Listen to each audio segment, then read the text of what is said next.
जीने की हम सभी लोग विगत दिनों से एक ही बात सुन रहे हैं कि बहुत बड़ी महाअर्चना, बहुत बड़ा भक्ति का महासंग्राम, अहिंसा का बहुत बड़ा उद्घोष ये कार्यक्रम डबरा में होगा। पर उसके बारे में आज जान तो जाओ सौदर वीरेंद्र जी कि ये इतना बड़ा आयोजन हो रहा है। इस आयोजन से हमें क्या अभिप्राय है, क्या मिलेगा बताओ।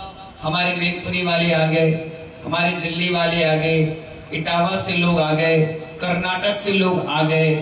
आप देखिए आज वहां से शिवपुरी से लोग आ गए, कोई छत्तीसगढ़ से आ गया, कोई रतलाम से आ रहा है, पंडित जी दमोह से आ रहे हैं। आखिर ये भक्ति का क्या ऐसा कोई चीज है क्या जो लोग इतनी दूर दूर से लालायित हैं इस कार्यक्रम में आने के लिए। तो आचार्य वन कहते हैं भक्ति में महान शक्ति है। क्या कह रहे हैं?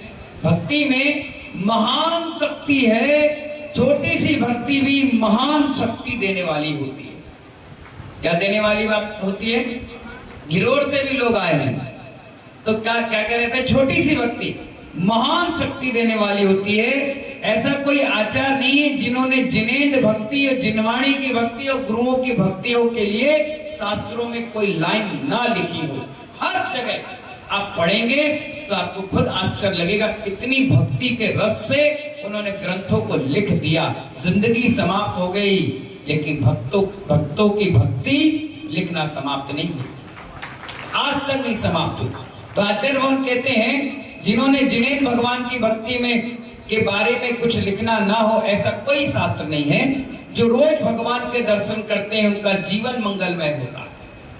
क्या कह रहे हैं आचार्य भगवान? जोर से बोलो।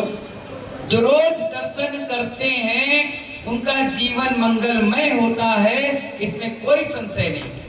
क्या कह रहे हैं आचार्य भगवान? इसमें कोई शंका की बात है ही नहीं। जिसका जीवन मंगलमय है वो कहीं ना कहीं भगवान से जुड़ा, गुरुओं से जुड़ा और प्रभु से जुड़ा हुआ है।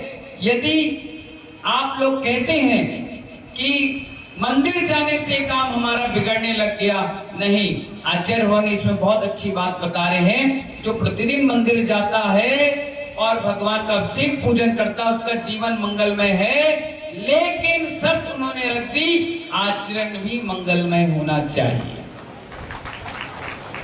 अगर आपका आचरण ही गलत है तो इसमें भगवान का कोई दोष नहीं। गाड़ी 1 करोड़ की, 50 लाख की, 10 लाख की, 20 लाख की ले आते हो, वो गारंटी देता है कि आपकी गाड़ी बढ़िया चलेगी, अच्छी चलेगी, बेहतरीन ड्राइव होगी, सब कुछ अच्छा होगा।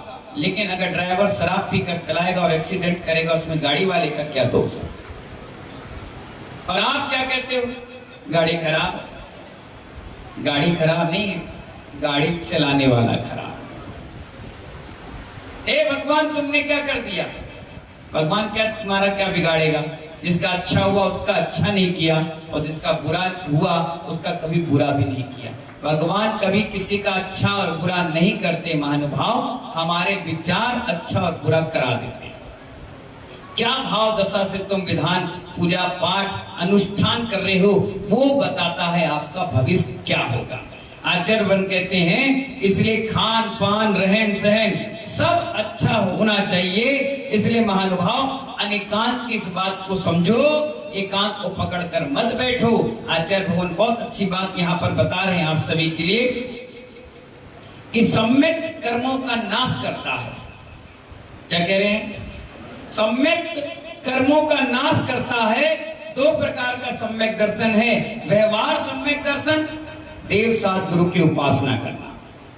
व्यवहार सम्यक दर्शन, देव साथ गुरु की उपासना साधना और उनके अनुष्ठान को करना है। और निश्चय सम्यक दर्शन अपनी आत्मा की अनुभूति करना है।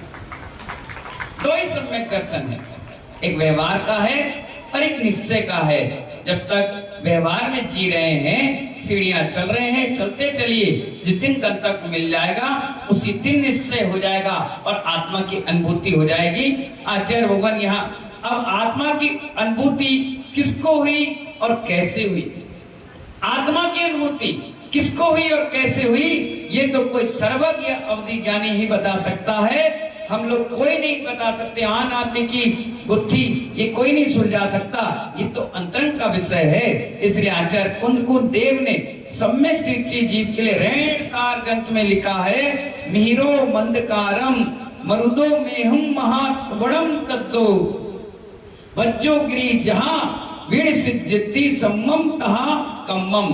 कितनी अच्छी बात बता रहे हैं आचार्य कुंद रेण सार ग्रंथ में। जैसे सूरज उगते ही अंधकार नष्ट हो जाता है, जैसे सूरज उगते ही महानुभाव अंधकार नष्ट हो जाता है, वैसे ही सम्यक दर्शन होते मिथ्यात्व का नाश हो जाता है। मिथ्यात्व कोई खाने की वस्तु नहीं है कि मुंह में चबाया और थूक दिया, या पहनने की चीज नहीं कि उतारा बदल लिया।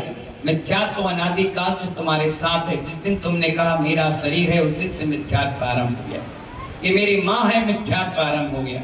ये मेरे हैं, तेरे हैं, इसके हैं, ये हमारे हैं। ये जो आपकी थिंकिंग और विचार बन गए हैं ना, ये सबसे बड़ा मिथ्यात्व है। ना तुम्हारा कोई था और ना तुम्हारा कोई रहेगा। ये विचार ही आत्मा अनुभूति की ओर ले जाते हैं। तो आचार्य भगवान कहते हैं अज्ञान नष्ट हो जाता है यदि जंगल में आग लग जाए, तेज हवाएं तेज चलने लग जाए तो पूरा जंगल अग्नि से जलकर नष्ट हो जाता है। वैसी सम्यक दृष्टि सारे कर्मों को भी नाश कर देता है। जैसे बिजली गिरने से महानुभाव पहाड़ भी चकनाचूर हो जाता है, उसी प्रकार सम्यक दृष्टि के सारे कर्म चकनाचूर हो जाते हैं, नष्ट हो जाते हैं। इतनी महान शक्ति महानुभाव सम्यक में है। किसमें है? कोई खाने की चीज में नहीं। और सम्यक का गुण तो महानुभाव महान गुण है। हर महान विभूति महान आत्माओं ने सिर्फ सम्यक को ही प्राप्त किया। एक चीज को प्राप्त कर लिया और उसके बाद उन्होंने आगे अपने कदम को बढ़ा लिया। ये तो दर्शन की बात हुई, आज ज्ञान की चर्चा चल रही है। कोई सरस्वती के बारे में बता रहा है, कोई चिन्वाणी के बारे में बता रहा है, कोई बागेश्वरी के बारे में बता रहा है, कोई है जगन माता के बारे में बता रहा है। 16 नाम उस माँ चिन्वाणी के हैं। कितने नाम हैं? 16 पवित्र नाम हैं। और आचार्यों ने बड़े सुंदर ढंग से हमें बताया कि सम्यक एक दीपक के समान है। और भी बहुत विशेषता बता रहे हैं। सम्यक एक दीपक के समान है। हाथ में दिया लेकर चलते हैं तो अंधकार में आराम से चल जाते हो। कहीं अंधकार हो और एक दीपक हाथ में आ जाए तो आप आराम से चलना चालू कर देते हो। और यदि रास्ता अंधकार में है और हाथ में दिया नहीं है और रास्ता भी ऊबड़ खाबड़ है, गड्ढा वाला है, तो महानुभाव कुछ नहीं दिखाता। अगर गिर गए तो नियम से हाथ पैर टूट जाता है। ऐसी सम्यक ज्ञान होता है, आदमी को निर्भय होकर सन्मार्ग पर चलने की राह दिखाता है। यही सम्यक ज्ञान और यही जिनवाणी जो आप सभी को सुनने और सुन करके अपने अज्ञान को भगाने के कार्यकारी है महानुभाव। इसी जिनवाणी का बहुत बड़ा अनुष्ठान कल सुबह 11 बजे प्रारंभ हो जाएगा। क्या हो जाएगा? ठीक 11 बजे प्रारंभ हो जाएगा। और इस अनुष्ठान में 5000 लोग एक साथ बैठेंगे, एक साथ मंत्र बोलेंगे, एक साथ स्वाहा बोलेंगे, एक साथ अभिषेक पूजन पाठ करेंगे। महानुभाव कहते हैं एक माला फेरो तो 108 मोती को काम होता है, और 80 माला फेरो तो कोई सिद्धि हो जाती है। और जब 5000 लोग एक साथ स्वाहा बोले तो समझ जाओ महानुभाव कितनी बड़ी सिद्धि उस स्थान पर होगी। देवता भी उस कार्यक्रम को देखने के लिए पधारेंगे। सिद्धि नहीं, जब 80 माला में सिद्धि होती है और 5000 की माला चढ़ेगी तो सर्वार सिद्धि। कल सर्वार सिद्धि योग भी है, पुष्य नक्षत्र है, 28 साल के बाद योग बैठा है। दूर दूर से लोग सिर्फ इस अनुष्ठान में आ रहे हैं। आपको लग रहा होगा कि महाराज जी सरस्वती अर्चना काय के लिए, महावीर अर्चना करा लेते, विराग सागर जी महाराज की अर्चना करा लेते। मैंने कहा ये तो करने वाली दुनिया बैठी है, जिससे ज्ञान अर्जन हुआ कभी हमने उसकी तरफ देखा ही नहीं। जिस माँ ने आपको पैदा किया, बड़े ध्यान से सुनना, कभी उसके हाथ पैर दबाया, कभी उनको भोजन कराया, कभी उनके एहसानों को चुकाने का बदला मिला? नहीं मिला। हमेशा अपने माँ को धुतकारा, वृद्धाश्रम भेजा या अनर्गल कोई प्रलाप किया, अरे खुद भूखा रह करके अपने स्तन से तुम्हें दूध पिलाया, खुद भूखा रहकर 11-12 बज गए, माँ पूरा घर भर का काम कर रही हो, बच्चा कैं कैं करके चिल्लाया तो उस माँ ने काम को छोड़ा नहीं, बच्चे को भी रूठा नहीं किया, अपने छाती से लगाकर दूध पिलाया। ये जिनवाणी माँ भी हमारी माँ है। इसने कितना बड़ा उपकार किया। जब मिथ्यात्व का साया था, मुनियों का अभाव था, कोई तुम्हें पूछने वाला नहीं था, तुम्हें कोई उपकार करने वाला नहीं, तुम्हारे जैन दर्शन का सूरज भी डूबने वाला था, उस समय इन आचार्यों ने लिख करके जो ग्रंथ गए हमारे लिए कितना बड़ा उपकार करके गए, जिसको पढ़कर आचार्यों ने हमें दीक्षा शिक्षा दी, जो आज आपके सामने 2 शब्द बोलने की भी हिम्मत कर रहे हैं। इस जिनवाणी का बहुत बड़ा उपकार। पंडित साहब, हमारा जन्म ही जिनवाणी का हुआ है। जिस दिन हमने ब्रह्मचर्य लिया वो दिन शुद्ध पंचमी का था, जिस दिन ड्रेस चेंज हुई मेरी वो दिन शुद्ध पंचमी का था, और जिस दिन गुरुजी ने पिछी कमंडल दिया वो दिन शुद्ध पंचमी का था। इसीलिए मेरा लगाव मां जिनवाणी से बहुत हो गया। मैंने कहा नहीं, अपन तो सरस्वती महाअर्चना कराएंगे, बड़े जोर शोर से कराएंगे। और जब इटावा पहुंचे तो महानुभाव एक और सूर का उदय हो गया। शरद पूर्णिमा के दिन एक पत्थर मेरे पैर से टकराया। मैंने कभी कोई पत्थर उठाकर नहीं देखा, लेकिन पता नहीं क्या उस पत्थर में था।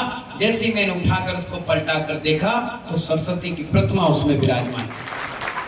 मैं देख के बड़ा हैरान। मैंने कहा पंडित जी से, पंडित जी आज कौन सा दिन है? बोले शरद पूर्णिमा। 2 महान आत्माओं ने इस धरती पे जन्म लिया, जिनका ज्ञान और साधना आप खुद जानते हैं। एक ज्ञानमती माता जी, एक आचार्य विद्यासागर जी महाराज। मैंने कहा इनके जन्म दिवस पर माँ सरस्वती मिल गई, दुनिया के लोग उनकी आराधना करते, हाथों हाथ मिल गई। इसको रखना चाहिए। जब गुरुजी को दिखाया, लोगों को दिखाया, बड़े बड़े विद्वानों ने देखा तो कहा ये तो 1000-1200 साल पुरानी। और उसका अपने आप में अतिशय चमत्कार बढ़ता चला गया। जो कहा जो हो गया, जो सोचा उससे पहले हो गया। तो महानुभाव 41वां सरस्वती महाअर्चना का आयोजन बड़े पुण्य और भाग्य से डबरा जैन समाज को मिल गया। और डबरा जैन समाज में भी महानुभाव उन चुनिंदा लोगों को मौका मिला जिनके भाव बड़े पवित्र थे, जिनके अंदर और बाहर के परिणाम एक थे, नेक थे। उनको लगा मर जाएंगे तो क्या कर जाएंगे, कम से कम मां जिनवाणी का अर्घ चढ़ा कर जाएंगे तो कम से कम अंत समय में कोई नमोकार मंत्र सुनाने वाला तो साधु आएगा। इसी भाव से बड़े पुणात्मा भव आत्मा जीवों को मौका मिला। हमारे पंडित जी दमोह से पधारे हुए हैं, बहुत अच्छा बोलते हैं, बहुत अच्छा लिखते भी हैं और चरित्र के भी धनी हैं। जो चरित्र का खुद धनी होता है वही व्यक्ति आपको 2 शब्द मां जिनवाणी के सुना सकता है, बता सकता है। जीवन जिया है वही तो आपको बताएगा कि जीवन में आनंद कितना है। ऐसे दोनों भाई जुड़वा हैं। कई बार ऐसा भी हुआ इनका टीका हो गया और दूसरे आ गए तो लोगों ने कहा अभी तो किया टीका, बोले वो बड़े थे हम छोटे हैं। कई बार हम भी धोखा खा गए। मैंने कहा आप दिन में आए थे तो आप ही थे या दूसरे हो? बोले मैं ही आया था। मैंने कहा बड़े वो कहाँ हैं? बोले कल सुबह आएंगे। कई बार धोखा। आप देखना मंच पे दोनों एक ड्रेस पहन के खड़े हो जाए, आप दूर से देखोगे समझ ही नहीं पाएगा कि ऐसा लगेगा सामने किसी ने कांच लगा दिया। बिल्कुल होगा। इनकी माँ पहचान जाएगी, इनके पिता पहचान जाएंगे, लेकिन हम और आप जो रोज आजकल में मिलने वाले हैं वो नहीं पहचान पाएंगे। राम कुमार पंडित जी भी, राम कुमार संगीतकार जी भी आ रहे हैं, हमारे राजेंद्र पंडित जी भी, हमारे मनोज पंडित जी भी आ चुके हैं, हुकुमचंद पंडित जी भी आ रहे हैं। सभी पंडित मिलकर के मां सरस्वती का गुणगान करेंगे कल सुबह का समय आप। और हाँ, दोनों जुड़वा होने के साथ दोनों प्रोफेसर भी हैं, सरकारी जॉब है, पढ़ाते भी हैं, पढ़ते भी हैं और समय समय पर महानुभाव हमारे बीच आकर के ऐसी धर्म प्रभावना में सहयोगी करते हैं। जय बोले महावीर भगवान की।